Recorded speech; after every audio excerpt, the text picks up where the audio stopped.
ஈரோடு மாவட்டம் பெருந்துறை அருகே இரும்பு பாரம் ஏற்றி வந்த லாரி கவிழ்ந்து விபத்திற்குள்ளானது. இது தொடர்பான அதிர்ச்சி அளிக்கும் சிசிடிவி காட்சிகளை முதலில் பார்க்கலாம்.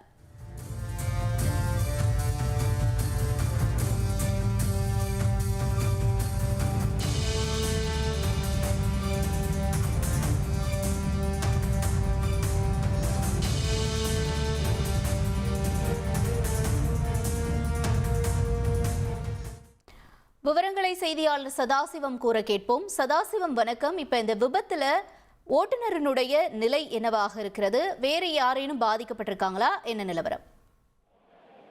நிச்சயமாக வணக்கம். அதாவது கோயம்புத்தூர் மாவட்டத்திலிருந்து இரும்பு பாரம் ஏற்றிக்கொண்டு லாரி ஒன்று ஈரோடு மாவட்டம் பெருந்துறை அருகே குன்னத்தூர் பகுதியிலிருந்து சீனாபுரம் வழியாக பெருந்துறை நோக்கி சென்னை செல்வதற்காக லாரி ஒன்று சென்று கொண்டிருந்தது.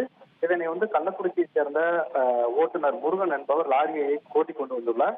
அப்போது விபத்து நடந்த பகுதியை பார்த்தோம்னால் ஈரோடு சீனாபுரம் பகுதி வந்து கொண்டிருக்கும் போது வளைவில் ஒன்று லாரியை திருப்புவதற்காக ஓட்டுநர் முயற்சி செய்துள்ளார். அப்போது லாரியில் பாரம் அதிகமாக இருந்ததாக கூறப்படும் நிலையில் லாரி கட்டுப்பாட்டை திடீரென சாலையோரத்தில் கவிழ்ந்து ஒரு 10 அடி தூரத்துக்கு இழுத்து சென்றது. அப்போது சாலையோரம் நின்று கொண்டிருந்த ஒரு இருசக்கர வாகனம் லாரியின் மீது கவிழ்ந்து சேதமடைந்தது. இந்த விபத்தில் அதிர்ஷ்டவசமாக யாருக்கும் எவ்வித பாதிப்பும் இல்லை.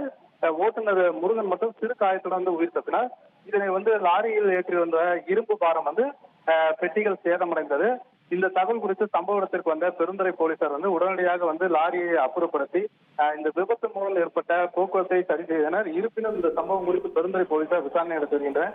இந்த நிலையில தான் இந்த விபத்து குறித்த சிசிடிவி காட்சி தற்போது வெளியாகி பரபரப்பு ஏற்படுத்துள்ளது. இந்த விபத்து நடந்த பகுதி சற்று வளைவான பகுதி என்பதால் அந்த லாரி திருப்ப முயன்ற போது திடீரென திருப்ப முடியாமல் பாரம் அதிகமாக இருந்ததாக கவிழ்ந்து விபத்தானது. இருப்பினும் இந்த விபத்தில் பெரும் அளவில் சேதம் சிசிடிவி காட்சி மட்டும் அதிர்ச்சிக்குள்ளாக்கும் வகையில் தற்போது வைரலாக பரவி வருகிறது. ரைட், உங்களுடைய தகவல்களுக்கு நன்றி சதாசிவம்.